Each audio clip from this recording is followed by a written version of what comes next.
with the Leader of the Opposition, the Honorable Dr. Bharrat Jagdeo. And as per norm, Dr. Jagdeo will first make his presentation, following which you will be allowed to ask your questions or seek clarifications. So I therefore invite Dr. Jagdeo to make his presentation. Thank you very much. Allow me to thank you once again for coming to another press conference hosted by the opposition. There have been quite a few issues in the media in the past several weeks, and various positions have been given by both the government and the opposition and civil society. I've been called often to comment on various issues, and I've refrained from doing so, hoping that I can, at this press conference, address all of those concerns that have been raised or questions asked of me.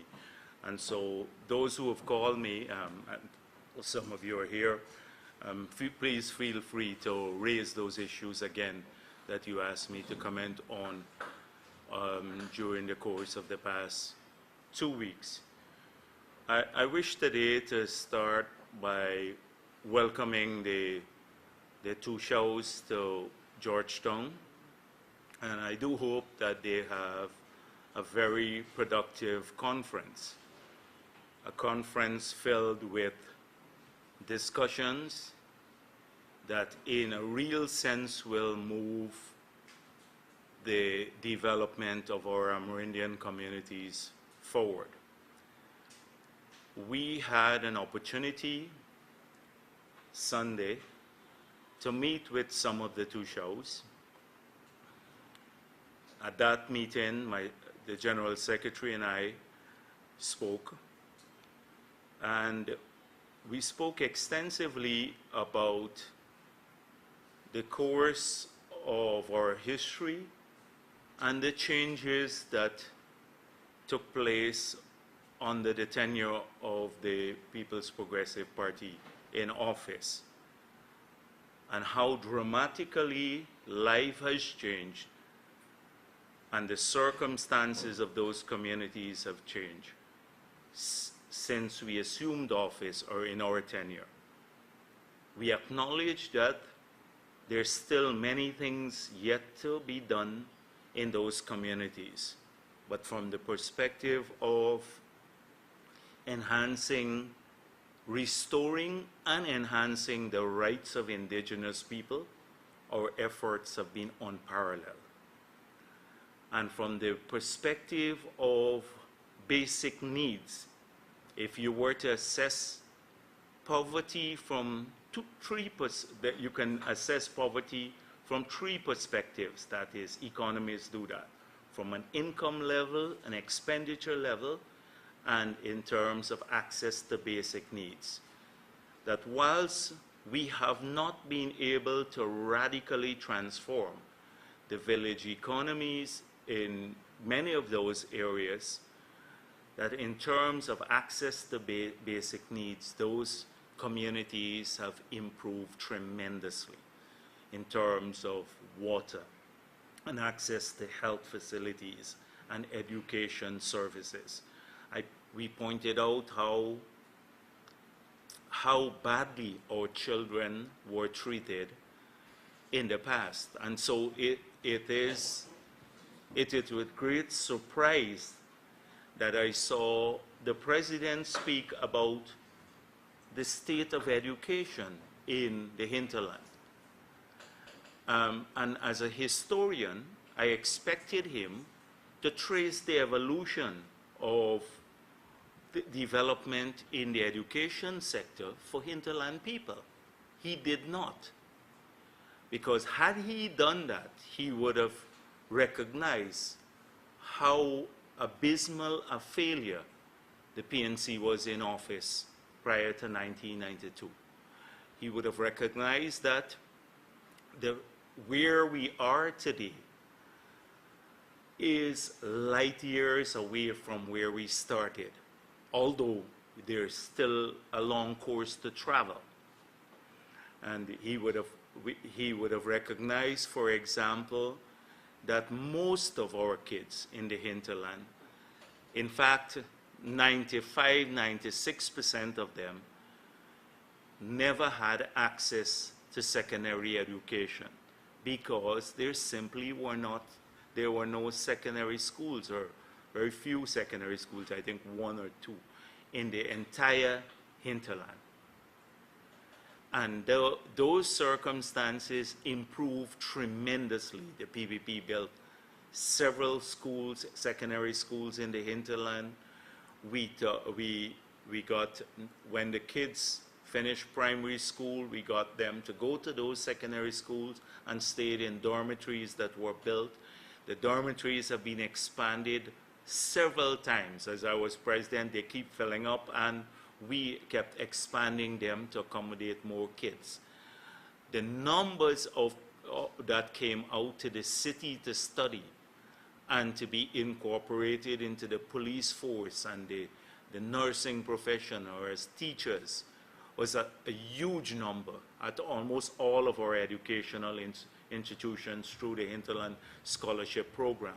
And in an unprecedented fashion, we had close to 100 young Amerindian kids going abroad to study who've returned now as young professionals. So he should have recognized all of this. And he would have recognized that part of the process of moving forward was the next phase that we had planned, where we had already wired buildings in 100 villages, and we had ordered the solar panels to put on the roofs of those buildings so that we could, the computers were ordered. In fact, the computers came here, and they, from what I gathered, they're being given out on the coast. But 2,000 of those computers should have gone to each of those, well, those 100 villages, 20 each, to start a computerization program. And the CSOs that they fired would have been helping to teach every village, every one of those 100 villages, the people in those villages, how to use computers, etc., so that they can advance their education and educational opportunities. He gave a static view, analysis of education, designed to say things are bad in this area. He's not recognized the progress or the forward-looking plans of the PPP. In fact, what he has done, his government has done, is after almost a year and a half in office, that program to computerize those villages is stalled. The solar panels that would have that were bought, the 6,000 solar panels that were bought to go into the hinterland to complement the 15,000 or so that were already given out, bought under the PPP, his government has taken those for his office and for State House to use there, depriving 6,000 families and those kids in those families a chance to have electricity so they can study. Isn't this hypocritical? Is it not hypocritical?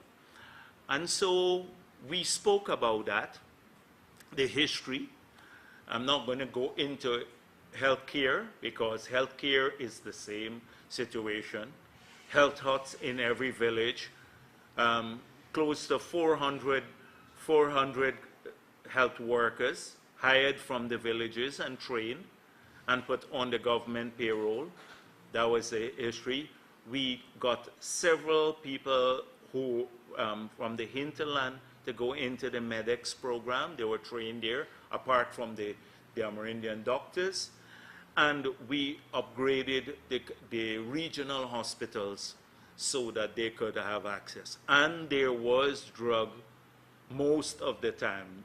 There were a few times when we had distribution problem, shortages, but most of the time there were drugs available. not now. It's deteriorating.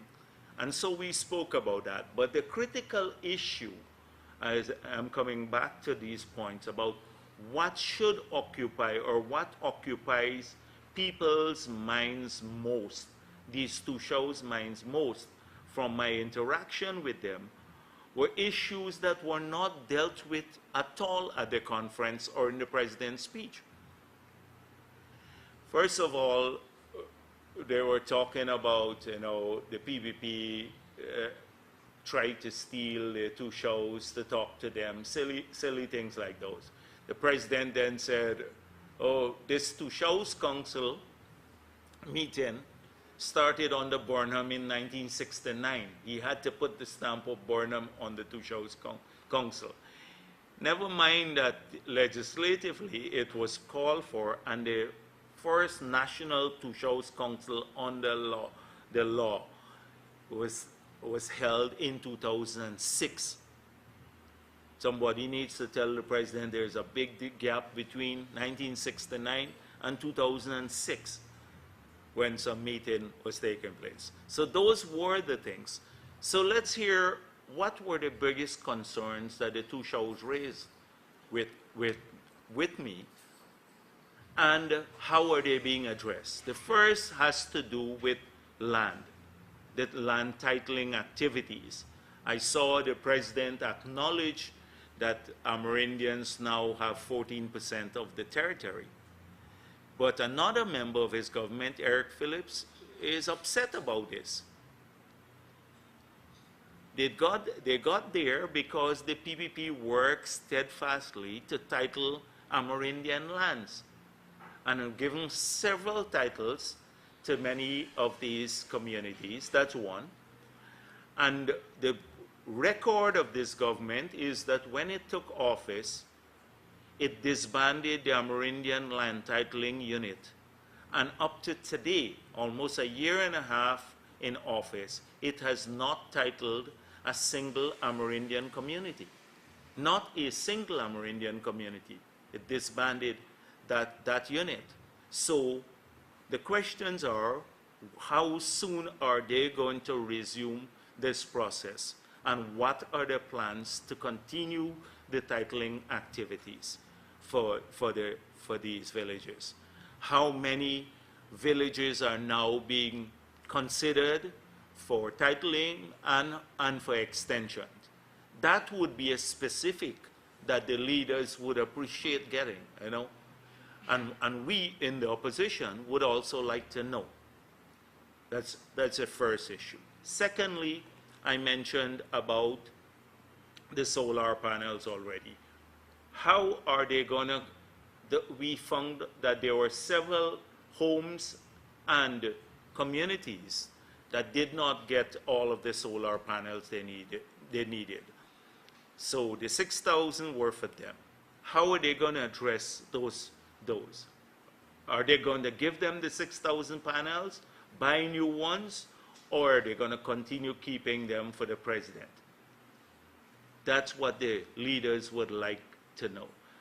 Thirdly, the community development plans that we had gotten every community to put together. We wanted two sets of activities that would have secured funding from the government, some of it from the budget and some from the Norwegian program.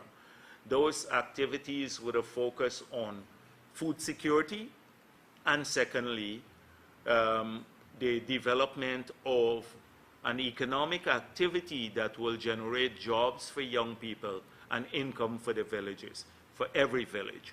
Those villages produce those plans. Where are we with the implementation of those plans? Because we left the money to do that. The Norwegian resources are there. Same program that they tried to get in Norway to withdraw the money. The resources are there. Where are we with the implementation of this program?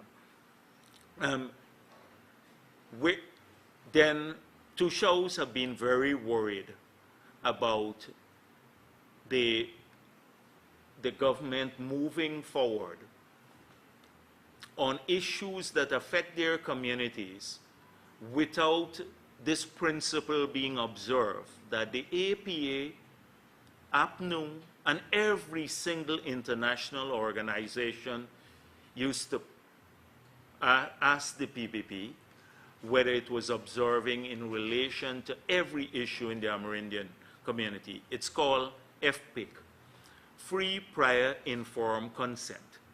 And so we took extraordinary steps to address any issue that we dealt with in these villages by the involvement of communities, making sure that they participated freely. We have heard from this government that they announced several initiatives for these communities, but these initiatives seem to be originating not even from the Ministry of Amerindian Affairs, but from the Office of the President, without any consultation. So the first thing we heard is that we are going to amend the Amerindian Act to make it into the Indigenous Peoples Act. And we heard Sidney Alicock lamented or chastised the two shows that he had given them 2 weeks the last time the NTC made to submit their comments for the amendment. Well, something as critical as this, when we put in place that act, you would recall the hundreds of meetings that we had. It took several years, meetings in the communities, in the sub-regions, bringing people together, allowing the NGOs to comment on this. The huge debates that we had before we passed that act. And so I saw the president read out section of the act where he mentioned the functions of the two shows. But he did not deal with the progressive elements of the act. And those were, I'm just going to quickly go through them. One, we put in that act a process, a clear, concise, definite process through which people can access land, which obligates the government to respond in a timely manner. So we said in the act, if you're living continuously on the land for 25 years and you're a community of about 150 or more, you can file a claim, and the government is obligated to process your claim, not necessarily issue you with the land, but process the claim. For the first time, Amerindians had a definite process through which they can access land with clear criteria. Secondly, we gave something that practically no country in the world has given to the Amerindian community: subsurface rights, particularly for small and medium-scale mining, where they can veto those. Large-scale mining, there is an obligation to consult, and the community in each of these cases, medium, small, or large, the community must get royalty from any mineral that comes out of their land. That was the second major thing. And the third element of the act that I think was very progressive, that was it gave greater autonomy to the villages themselves in terms of rule-making and managing their affairs. There are several progressive features of the act, but three that were huge. Now, why this amendment? Are they going to increase rights of Amerindian people? If the purpose of the amendment is to increase the rights of the indigenous people, we will support it. If the purpose is to increase resources available to indigenous people, we will support it. And if the purpose is to increase opportunities available to indigenous people, we'll wholeheartedly support any amendment. Wholeheartedly. But if there is, but my fear, it's a bit more sinister, and it has to do more with the name rather than the substance. Moving it from Amerindian to indigenous then opens up a whole range of claims and interpretations of who is indigenous. And we have already heard Eric Phillips arguing that, you know, the Amerindians didn't come first here. So it is the opening up of this. Now, if that's the objective, we'll fight it. So, because we know what is Amerindian today. We know what, that's clear to us. The indigenous, I don't understand this. It opens it up. So let me telegraph this clearly. If that's the purpose, to create doubts about the definition of who are the beneficiaries under this act, we'll oppose it. But if it has to do with more rights or resources or opportunities for indigenous people, we will support. You have a clear position from the PPP. Until now, we don't have clarity from the government. Which is the proposing this amendment. And it must be, they have to go to each village and consult with people like we did. And I heard, so that's another concern. And then the final concern I'm going to talk about is, that the two shows raised with me, is about the opt-in mechanism under the Norwegian agreement. It seemed to have died. And they seem to be killing the low carbon development strategy too, and the possibility of new funding. So these are just some of the things that we discussed, some concerns raised by the two shows. I hope that these are addressed clearly at the National Two Shows Conference. Now, there is one thing that worries me a lot from the President's speech. The President has indicated that he wants to set up an authority, Indigenous People Authority, consistent with what I've just said. The maximum leader decides one day that he wants to expand his office, so he sends some soldiers to chase the people out of the Walter Roth Museum.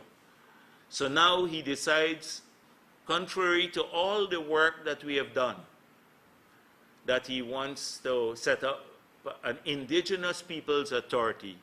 He proposes it, and it's going to get implemented. Now, this is the beginning. He called the Ministry a post office. This is the beginning of undermining constitutional bodies. What will happen that Sidney Alicop and Garrido Lowe and the entire staff of the Ministry now of Amerindian Affairs, the Ministry, yes, well, it's Amerindian Affairs as far as I'm concerned, not name. It is Ministry of Amerindian Affairs. I don't know about this government's definition, because they're big into this name thing. But the two of them, it is basically downgrading them, and the entire ministry. The entire ministry has now been, lowered. The President described them as a post office. That is the same ministry that implemented all the programs under the PPP, civic, with less staff and with one minister, not two ministers, and implemented our programs in the hinterland, along with the Two Shows Council and with the villages. So the Two Shows Council is there too. This authority now will help to implement. So where does it sit in our legislation? The National Two Shows Council and the membership, that's situated in our laws. The Ministry of Amerindian, not Indigenous Affairs, Amerindian Affairs it is, that ministry is situated in our laws. Where does this authority come in? I think this authority, with members appointed by the president, will now take over their role and undermine both of these bodies. Now, I heard the chairman of the NTC ask for a secretariat in the city. If the president is so concerned about implementation, then help the NTC get their secretariat and help them to hire some staff so they can oversee implementation. Do not set up an alternate body, but I suspect this alternate body is to undermine the NTC and the ministry. It's because you can easily support their efforts. And so we have seen a retrograde suggestion from the president in this regard. And this idea about having planning units in every ministry, it cannot substitute for a lack of vision.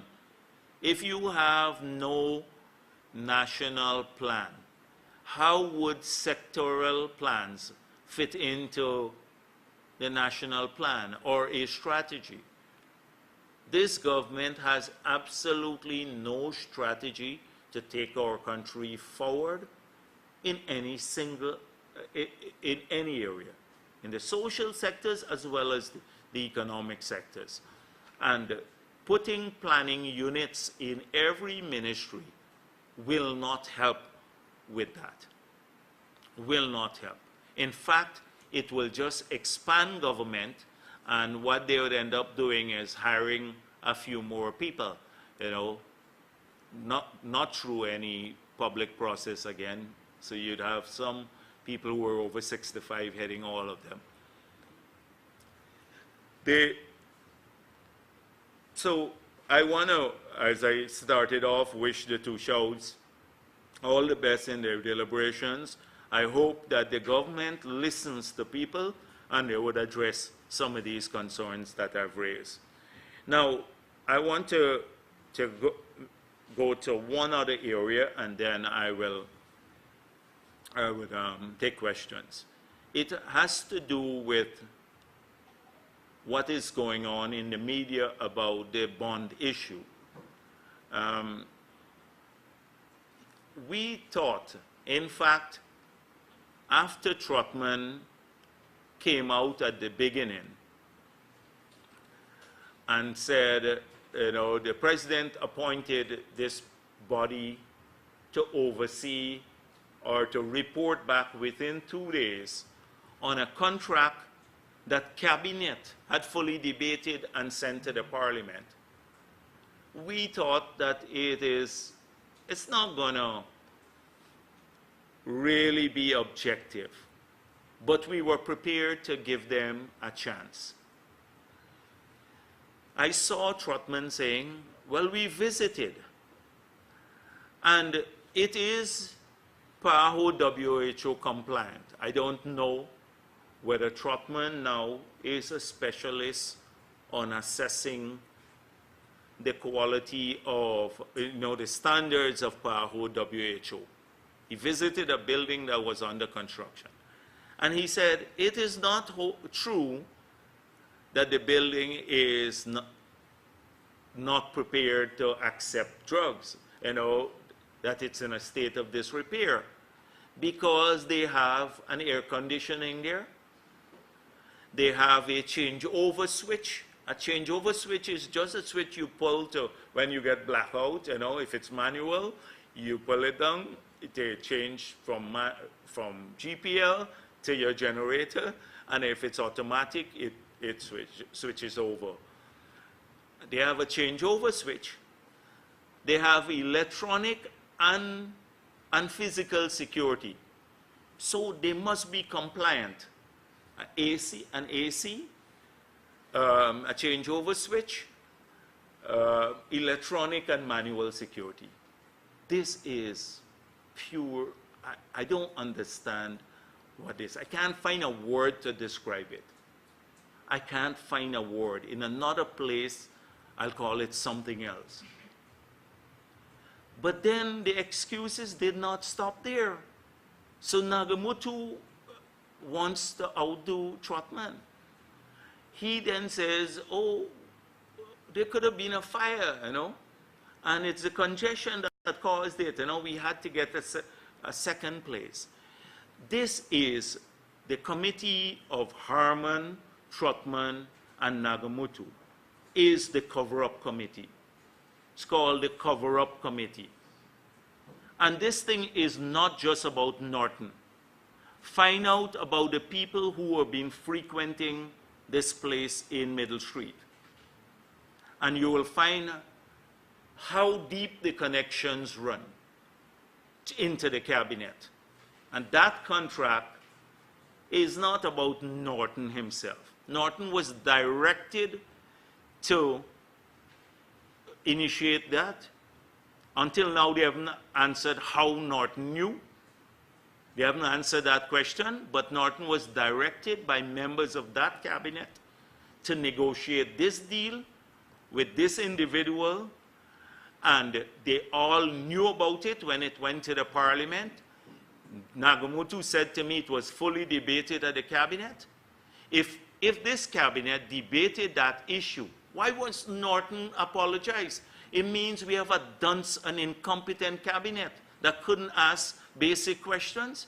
You can't ask, what is the square footage here of the building that we're negotiating? They said that, and then they came back now, they're throwing Norton under the bus.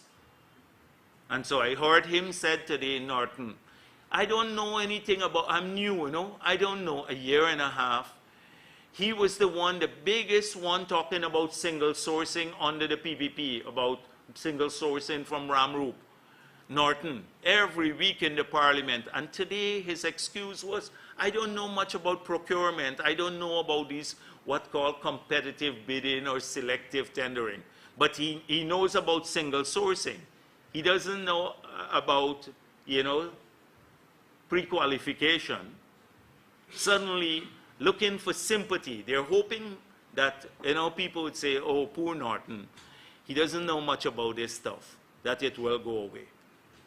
And so now they're saying, rather than terminating the contract, they're saying, let's give it a year, the Trotman Committee. In the year, this guy would collect $150 million.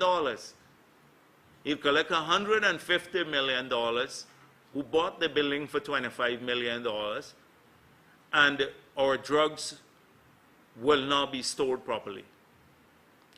It is a cover-up by the cabinet. A huge cover-up by the cabinet, and they're all involved in it. The next thing is, just imagine if the PPP had hired somebody who was convicted for drug dealing. Oh, the newspapers would go wild. He had to be Jagdeo's friend. He had to be Jagdeo's friend. Even when, you remember one time the USAID in WikiLeaks, they said that we gave Roger Khan a forestry concession. No, that was the US report came out that we gave Roger Khan a forestry concession. And then it was not true. Then when WikiLeaks broke the story and we checked who told the US Embassy, it was an APNU member. At that time, a member. I don't want to call his name now because I don't think he is in active politics. But if you go to the WikiLeaks, you will see that APNU told them that we gave Roger Khan this forestry contract, and which was untrue, but it got into a US report. Now, this is not once. So this individual was hired. But what about Mr. Blackman? They brought him back too. He was to replace Norton, first at the Georgetown Hospital, chairman of the board, and then to replace Mr. Norton. How much of the drug money that Mr. Blackman was involved in, because I think he's working out a plea deal now in the US, how much of that went into the APNU campaign? Because he was a big donor to APNU. How much of the drug money went into the campaign for APNU? And now we see a second convicted drug dealer being hired by the government. And people don't say whose friends they are. You know, everything used to be Jagdeo friends in the past. Whether I knew the people or not, it had to be our friends. And the PPP was doing this. But what is even worse is this fuel saga. And we have not scratched the surface of it as yet. We raised it a couple of times in the past, but it did not pick up the traction that it's getting now. I want to urge a greater investigation of the whole process of the importation of fuel, the smuggling of fuel in the period after the new government took office. And you will see how wide it goes and how high it goes, and how many people are engaged in it now. We only know two sets that so far. One from court documents, and now we know this deal. We don't know who they're selling the fuel to, if any fuel has been imported. Nobody is giving us answers to this latest saga. But please, I'm asking the media to look into this, because we're talking about billions of dollars being siphoned off from the Treasury. I want to urge the government again to release the contracts, because it's fallen on deaf ears. The president keeps making excuses. It's easy for him to release all the contracts they said that were corrupt: the airport, the hospital, Marriott, the road, Fifth Motilal Road, the infamous evaluation report, the evaluation report for new GPC, the new GPC, all of these for the pre-qualification, all of these. I've been urging them to do that. Can you please now ask the Minister of Finance how much money have the audits showed up or found in the GGMC, in the GFC, in NFMU, in the Lotto funds? Remember, they said these were slush funds of the PPP and that they will transfer them almost immediately. Can you find out the corruption that they found in these funds, and when the minister plans to transfer them? Has he transferred any of these to the Treasury? They need to come clean in the public about these things. What they found in these so-called slush funds that the PPP operated, and since they claimed that they were illegally kept outside of the Treasury, what are they doing now? They said that NISIL, they would close NISIL. So what's their position, new position now? Are they going to close NISIL? Another thing I'd like to ask is that you find out how much we spend to upkeep our Prime Minister. You know, because we've heard in the pre-election period how much Jagdeo's pension and a few other pensions were costing the Treasury. Well, it was Jagdeo. So now, but now with Sam Hines and Ramatar, our pensions, we get our pensions. They know what the pensions are, what our benefits are available. But we were three of us, three former heads of state. We now have 27 ministers. I would say to you, we are spending more on in a month on a minister than we used to spend on an ex-president with pension and everything else that served the country. We're spending more. Some ministers, we're renting properties that cost $1 million a month for some of these ministers. Why don't you find out a bit about how many properties are being rented for ministers and what's the cost and what their salary? Some of them are getting close to $1 million a month, some 1.3 million a month, and all the other benefits. You'll end up at close to maybe $2.5 million easily for some of those ministers per month we're spending on. The Prime Minister is close to $8 million a month we're spending on him.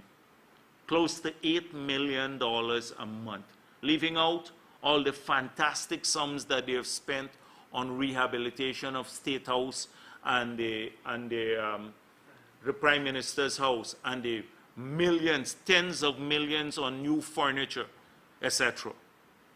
Leaving out all of those, and new vehicles that are bound. I'm talking about monthly costs.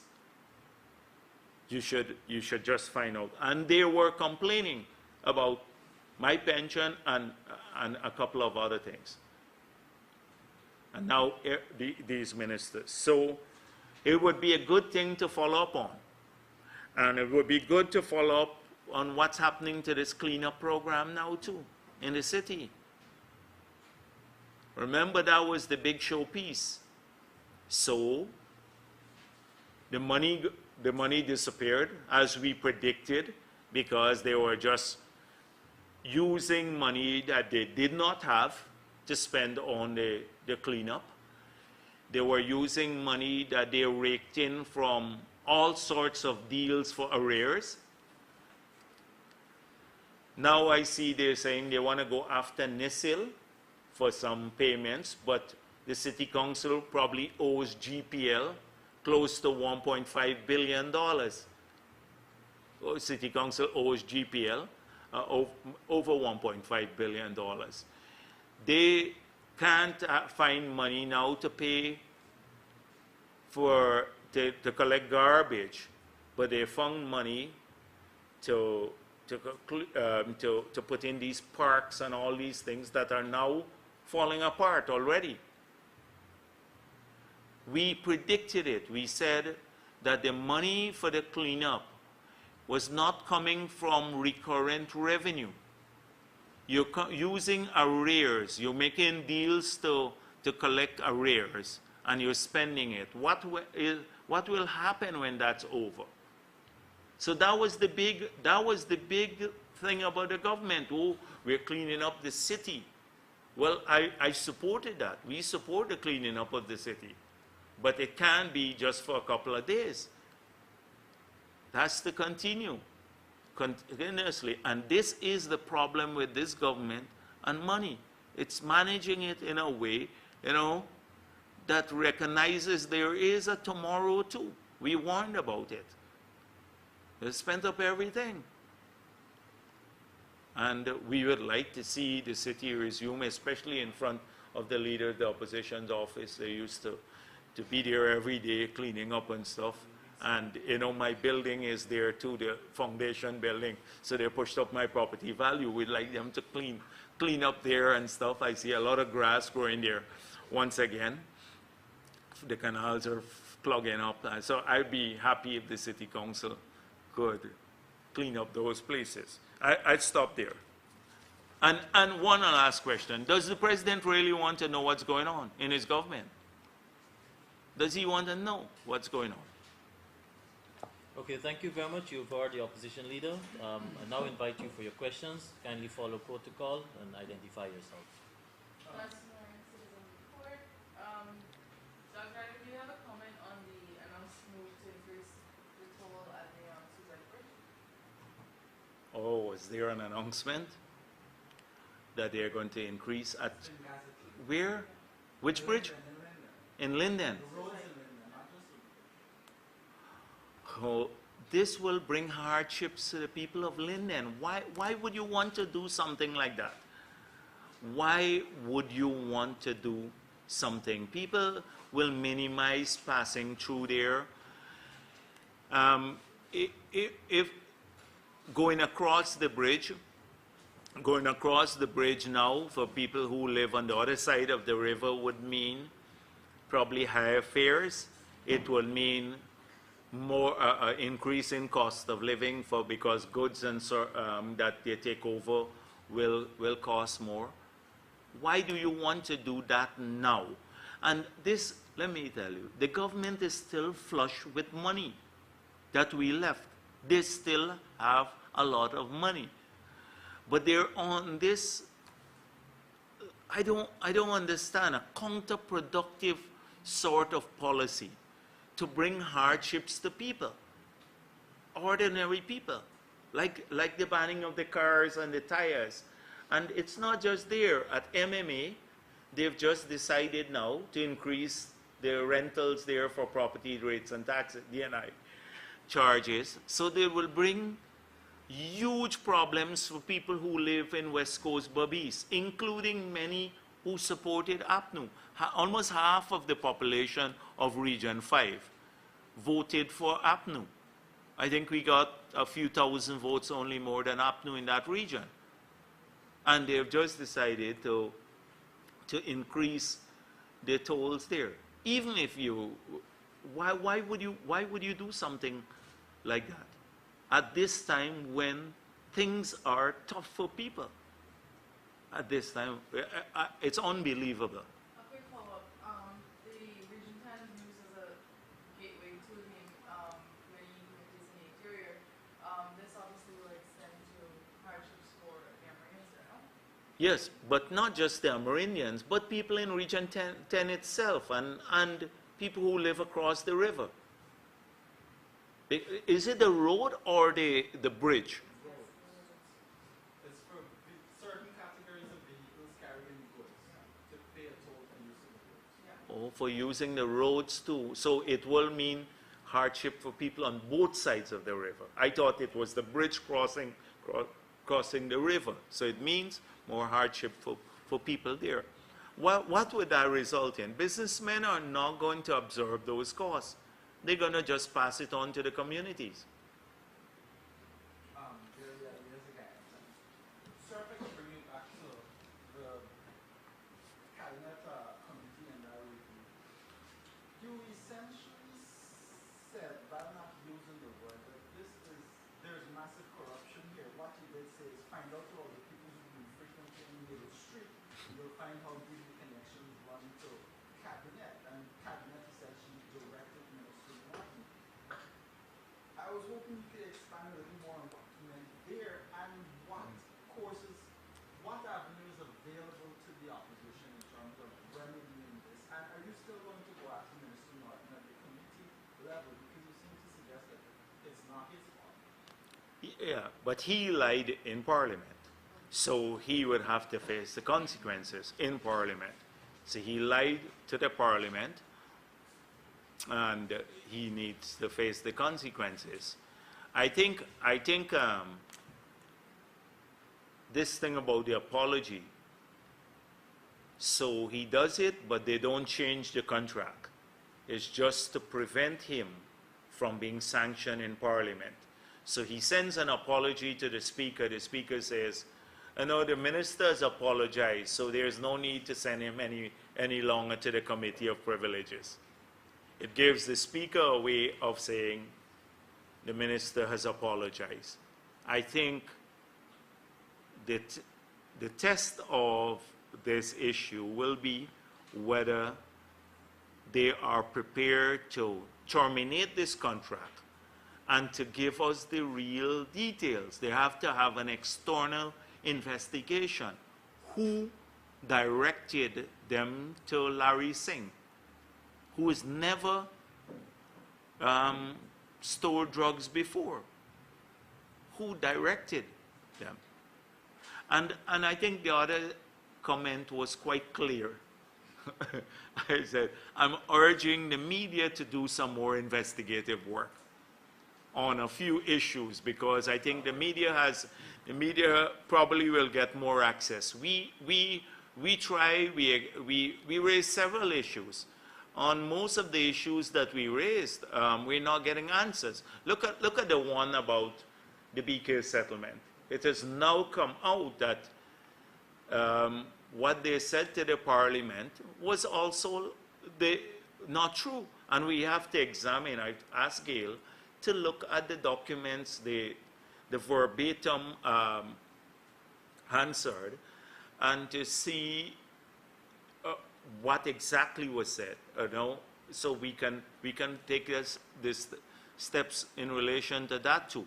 But we were told that that the government had to do this, had to make this settlement because they ran the risk of losing a case worth $10 million when there was no such case. And to say that the Chief Justice, I keep seeing they said the Chief Justice ordered compensation. The Chief Justice did not order compensation. So they were hiding behind that. The Chief Justice said the termination wasn't done properly, but there was no claim in the court from the guy. So now we are hearing from Volcan, he wrote them a letter.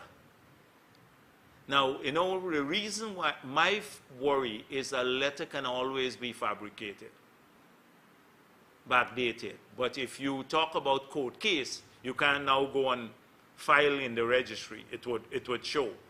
And so we received this letter. Now, is this how you're going to run the government?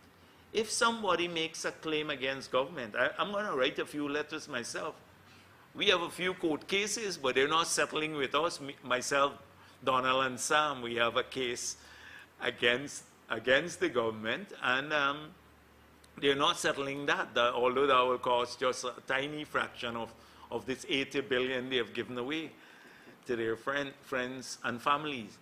Friends and family, you see how the friends and family thing come all the way around? Full circle. And so that again, pure excuse. We can't get any info out of the government. Look how hard it is for the media to get the information. When we go to Parliament, they laugh, they joke about it. You look at the government benches, something funny is going on in Parliament when we ask questions. And this is about serious matter. We have asked for a list of donors for the Durban Park. Now, how much money we gather? It runs into hundreds of millions of dollars were collected in material and cash. Who has accounted for this? Forget the part that they spent from government resources. Who collected this? We've asked for this from the inauguration of the president. The money spent by private individuals. They said, you recall the big issue that government funds were not spent and stuff. Then if government funds were not spent on a state activity, this is a state activity, whose money was spent? Whose money was spent? And are the people who supplied the money, are they getting benefits now? Is this the payoff now?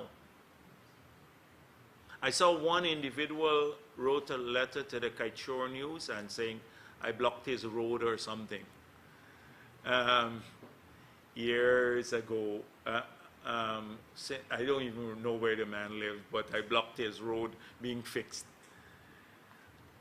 Maybe I shouldn't deal with that now. But find out at the GRA if that person also had a youth settlement at the GRA. Or find out if that person, yes, I'm giving. Questionable deals with public funds, but our procurement laws provide penalties for abuse of public funds. Why isn't the PPP challenging this in court? And if you could also you essentially said that the APN campaign was financed in part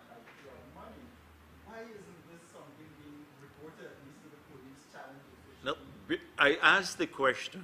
I said, we are aware that this gentleman, and there's no secret about this, that Mr. Blackman was a staunch supporter of APNU. Several times, over the years, now he is now being convicted for drug dealing in the United States of America. He was brought back by this government to chair the Georgetown Hospital. He was on his way back to take up that post in Guyana. He was central in the campaign in 2015, as he was in previous campaign. I'm asking, that's what I'm asking. Was some of the money spent, and how much? You need to ask the General Secretary. Did they receive a donation, and how much did they receive from him? That's what I'm finding out. If it was the PPP, there would be an automatic assumption that he funded our whole campaign.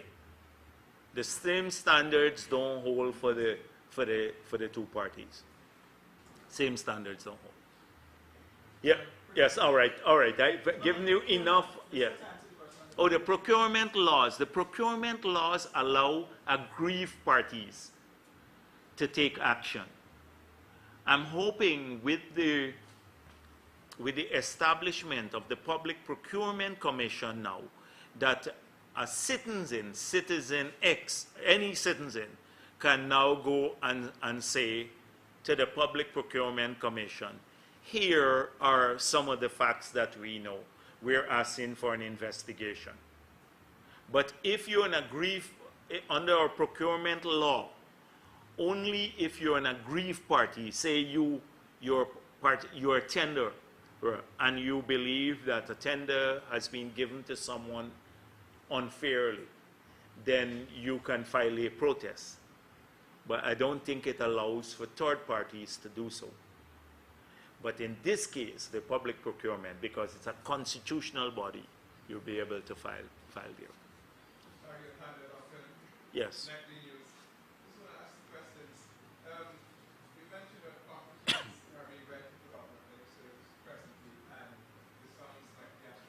Yeah. Can you say, when it comes to your PPP document, if it is that you rented properties were rented, and if the figures could be compared to what is being rented for now. And I want to go to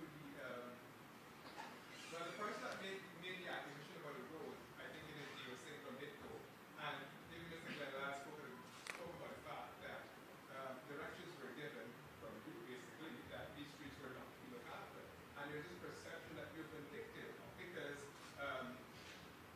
these roads should be done, but yet you give instructions that they should not take place. Yeah. I want to ask about that. And the other question, this landfill issue, is it something that started under the PPP document, the issue?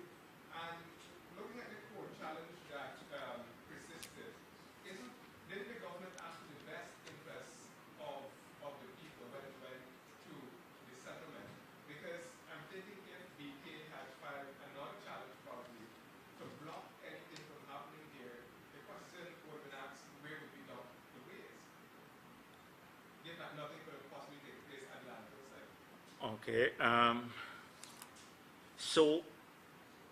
So let me deal with the first issue. You asked about rental of properties and whether it could be compared. I have somebody now doing exactly that. Take, for example, the building that we rented to have the OLPF. You will see the difference. There is a lot now, an empty lot that the government is renting for $800,000. An empty lot for storage. So that's precisely what we plan to do, to show we're going to ask the question in Parliament to tell us all the rentals, and then we're going to show comparably where the PPP, what the PPP did. So we're going to get to that in probably a month or two. But it would be helpful if you could get the figures.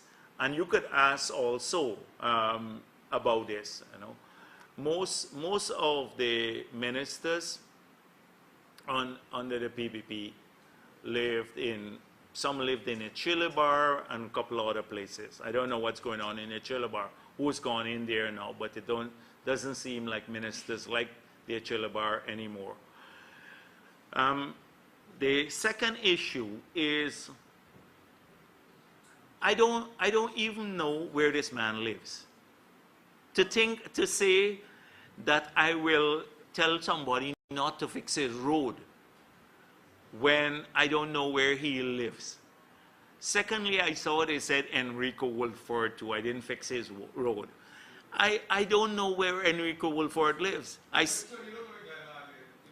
No, Glenlal is another case. Anything, Glenlal is another case. Anything about Jagdeo, he must be the victim of Jagdeo's vindictiveness. So he is another case. But I can tell you that I don't know. The thing is that I was surprised that when Nagamutu said, when they fixed his road, he said, I didn't know about this, you know. It must be because, you know, other people live on this street. I had nothing to do with it, and people believed it and moved on. In this case, he denied knowledge of them knowing that he lived on that street, and they fixed his road only for him. But Jagdeo, it must be that Jagdeo told the people to stop ropes and bend, stop. Half of these people I don't even know. Let me tell you something. The things I get blamed for, sometimes I find them funny. But some people do believe. When I was president, my days were spent working. It's either at home, because I got away from people sometimes so that I'm not bothered by phone calls and all of that, so I can really read documents, etc., or in the office. Not worried about whose road is being fixed. I worked at ensuring there's money to fix roads. Once every 3 months, I had a project meeting to say, how are our projects going? What about the foreign funded projects, the local projects? Is there fiscal space? Are we going to adjust? That sort of thing. Yeah, but let me tell you, you know, people have motives. So suddenly one man calls out of the blue to say, I didn't fix his road. Now in 2011, I left office. In 2013, 2014, I received several calls from the same Mr. Deo Singh, saying, you're the only one who can help me. I was supposed to be the vindictive man. Can you work as the government to settle my tax matters in GRA? And it's close to $1 billion. And let me make it clear, I didn't want to talk about it, but he opened the door, and you know, and I think you led me to this, but sometimes we have to say these things. The VAT was paid and not remitted, close to 600 million.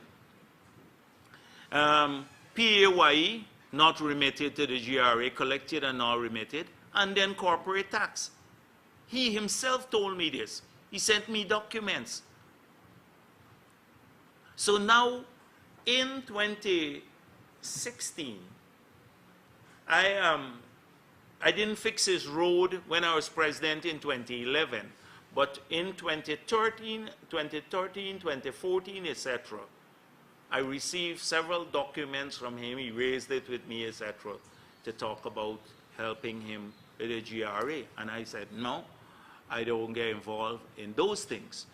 But I suspect that because from what I gather, there was a move to settle, or they have settled. And a letter was written by a staff in the GRA to question the settlement.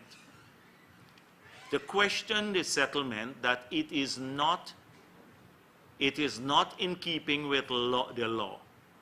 So it either was settled or about to be settled, and a letter was written. Now, how do you get the government to think favorably of you? You choose the man who they probably hate most, and then you criticize him publicly. And that happens to be Jagdeo, I think.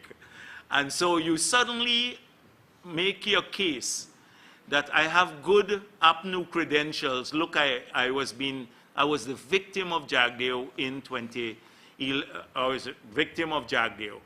So that sends a signal. You got to help me.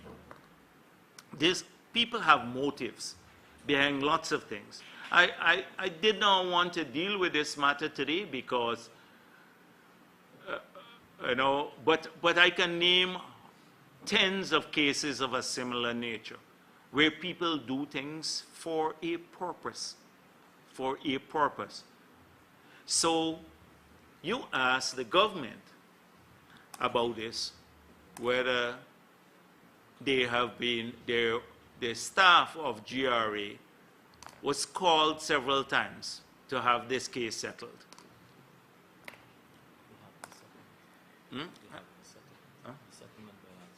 Yes, yes, because they're, and the last one, yeah. I don't want to say it, but you sound precisely like the government. Oh no, what? I'm not saying you are. It may be that this is typical, yeah, well, we can lose something, so don't fight for it. Don't fight. All these years, we fought in the courts to represent government's interests.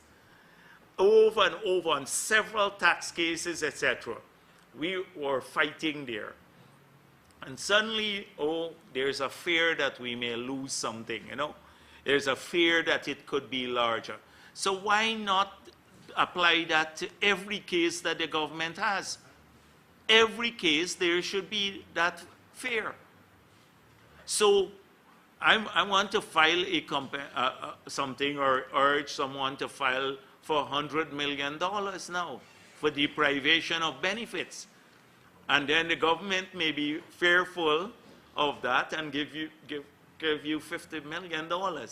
It is an absurd excuse for government. Absurd. It's unbelievable that they would do that. And it's a cover for all sorts of corrupt deals. Yeah. Yes, please.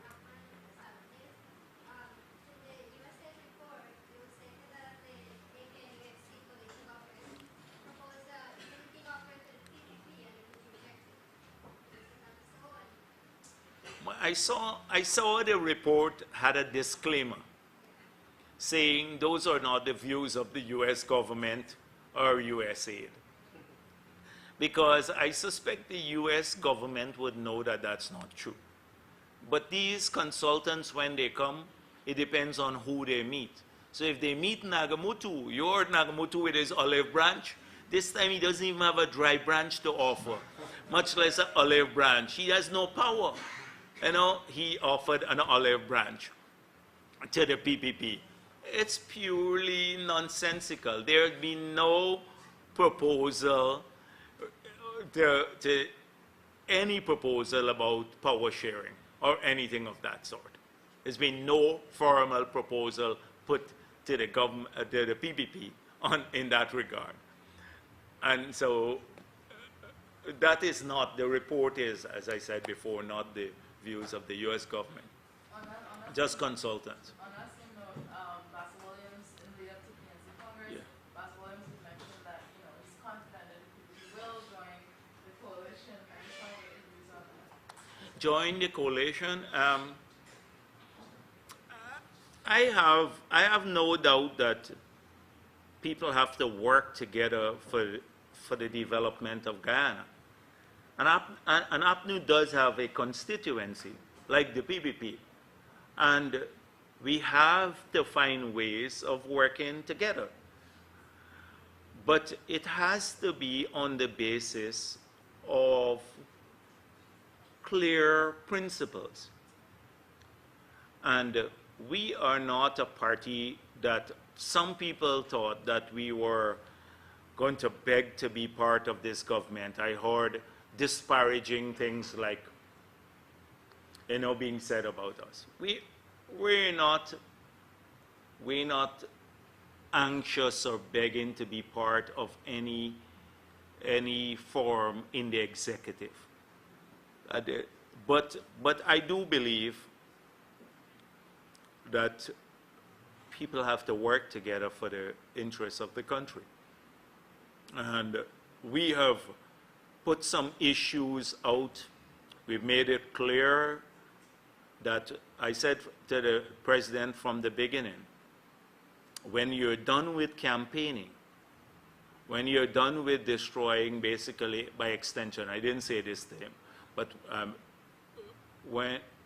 and I said within the next 3 months, but this went on. I said, when you're done with that, we're prepared to engage. But they are still in the campaign mode. They're still in the mode of destroying reputations. They're in the mode of not wanting to find the truth.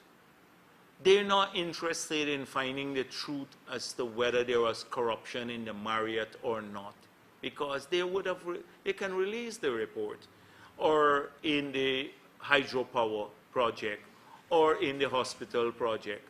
They are busy trying to destroy reputations. And when they're done with that, when they're done with targeting people on the basis of their politics, as I said before, if you're black or Amerindian and you're PBP, you get targeted. And if you're Indo-Ghanese, you automatically, there's an automatical assumption that you're PPP too. When they're done with that, when they're done with this campaign of destroying reputations, then maybe we can start talking about issues that are very, very important for our country, but and they have to reverse those things. They have to reverse them. They have to stop targeting sectors on the basis that they are, strongholds of the PVP. The rice industry, the sugar. They have to make an effort to save these industries, just like we did with every other industry. I explained how much work we did on bauxite. I can go through it here again. What we did to try to save bauxite and keep the community alive. How we subsidized the electricity in Linden. Just because they're Guyanese, they have to do the same for Wales and many other areas. Not interested. And so when all of those things are dealt with, then maybe the atmosphere would be right to have a frank talk when they're done with saying this is our time now. Then there would be an atmosphere to engage. Martin Haley, Kaiser News. Recently we're doing some articles concerning the importation of some products by traders which could be produced right in Guyana. Could you say, in terms of during your tenure, what sort of measures were in place to help local manufacturers? Sure. And what could be done now? I think it's a brilliant series of articles. These are the kinds of things we need, including in the newspapers, because they can push policymakers in a particular direction. Now, the manufacturing sector is not that large in Guyana, but it has huge possibilities. And it is severely disadvantaged for several reasons. The main one is our cost, and particularly the cost of electricity. So and then when you go down the line, you'd look at freight, both to get goods out as well as to fly them out by sea or air.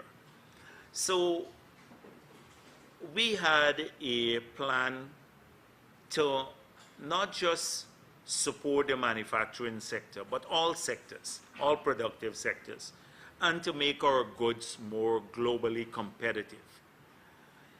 The only way you can do this is through a systematic approach. So we looked at, first of all, electricity. We had to bring the cost down, and hence the hydropower from renewable. Secondly, the information communication technology. We had a huge policy because it can help to enhance productivity. And so we had a plan to take this across the country and make people more computer literate, so you increase the productivity of the labor force, apart from more training. We then put in place something that the government talks a lot about now, training young people. Through the, I forgot the name of the scheme, I think it was BIT, Board of Industrial Training. I went with Clifford Rees, and at his place they launched a program, an apprenticeship program, that was then carried out by the BIT. We're training like 2,000 young people per year nearly, who are dropouts and other things, trying to produce more skills to them. Then the incentive regime. If you're a registered manufacturer, you then are eligible for certain concessions, including duty-free input, right, which is now a problem because of the implementation of the CET on those inputs. But if you're a registered manufacturer. Then we looked at the airport. The expansion of the airport would have caused us to bring in bigger aircrafts so that the freight will drop. We are looking at the Deepwater Harbor. So once you get bigger ships coming to Guyana, etc. These are all important things on the way to improve manufacturing. And then all of that can be done. But the key thing is defending rigidly your manufacturing sector too. And so for years I've been trying to find out the subsidy policy of the Trinidad and Suriname in relation to electricity subsidy, because we operate in the same market. Many of the products you talk about, they come in from Trinidad. Like the chana and all of that stuff, fried chana and lots of those things. But the electricity is heavily subsidized. I mentioned this, I think right here, that we tried to get Patrick Manning to admit to it, myself and Owen Otter, for years, because we are arguing competitive disadvantage in a single market and economy. The government last year admitted it in Trinidad and Tobago. We have not done, I raised it with our Minister of Business and Parliament. We have not done anything so far to address that issue. On the other hand, we're busy trying to comply with some CARICOM rules that no one else complies with, putting more pressure on our manufacturers, rather than protecting them because of the fair application of these things. We're putting pressure on our manufacturers. So it's going to be, we don't have a large, we're never going to be a manufacturing powerhouse like China or so. We don't have the large workforce, etc. But I think we can find good niches. Like I always argue to people thought I was crazy that we should import logs to do manufacturing. And people said one time I said this, and they said, you're crazy. But if we can export some of our logs and get a higher price for them, but import logs to manufacture stuff like maybe pine or something, treated logs, there's no problem with doing that, because a place like Korea or Japan, they don't have any raw material. Most of their raw material are imported, finished, and then re-exported. So if we can import pine and all of that sort, because if there is a big market for pine doors, etc., then we should do that. I'm not saying that we must not add value to products here. We must do that as far as possible. But this policy of the government not to export law or to ban export of law doesn't make sense.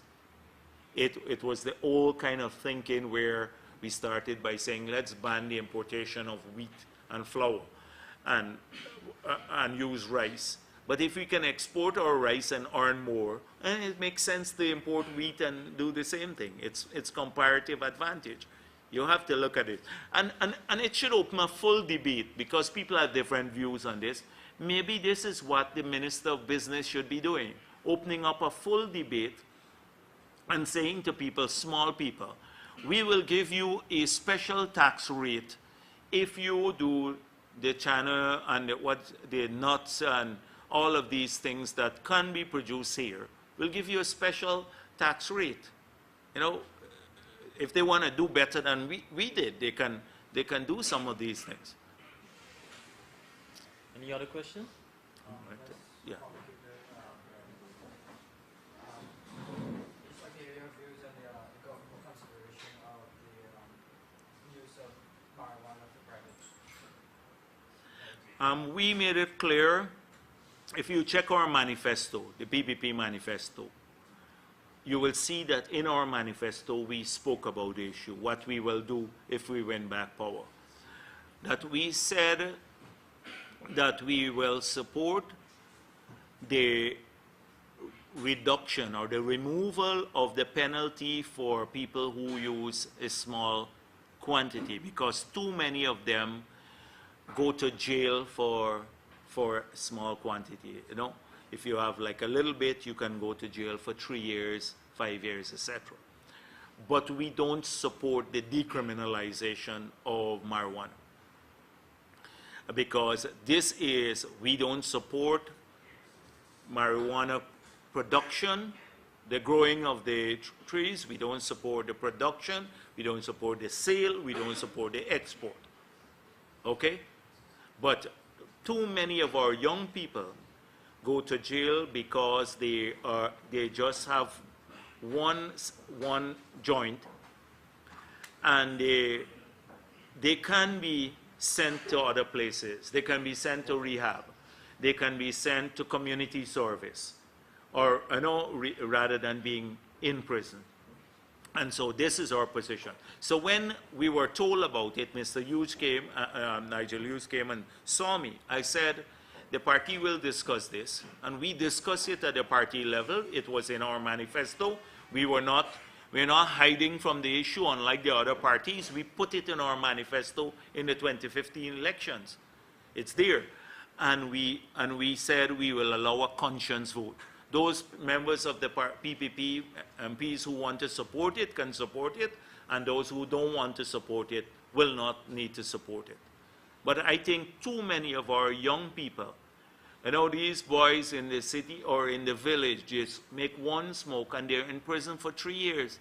We can use our prison space for more serious crime. Let's send them to rehab. Let's lock them in a program or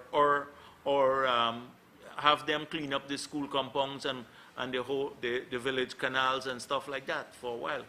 Thank you. All right, thank you very much, ladies and gentlemen.